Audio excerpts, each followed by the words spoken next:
You know, taking on a new challenge in life is very scary, isn't it? But when you step out in faith, you can count on the Godwinks being there like concrete signposts of reassurance all along your journey, saying, "Hey kid, you're not alone."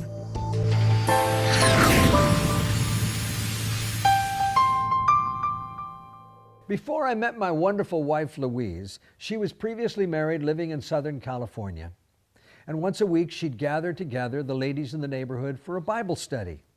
She'd entertain them with all of her crazy voices, from Katharine Hepburn to Joan Rivers.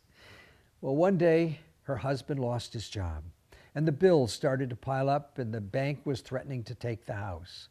One of her neighbors said, "Louise, with all of your wacky voices, why don't you try to get a job down at the comedy club?"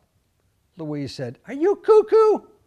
The woman said, "I bet you $50 you don't have the courage." She said, "You're on."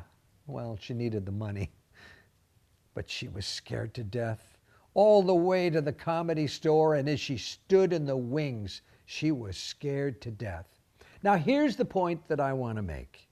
When you step out in faith, that's when God can do His work and deliver you Godwinks. That's what happened to Louise. She stepped onto that stage very frightened.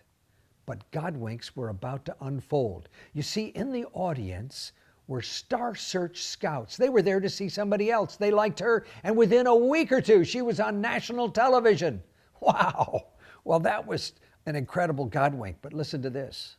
Sitting at home was Donna Summers watching television. She saw Louise and said, "I want her as an opening act." Overnight, Louise's life changed. That's what can happen to you.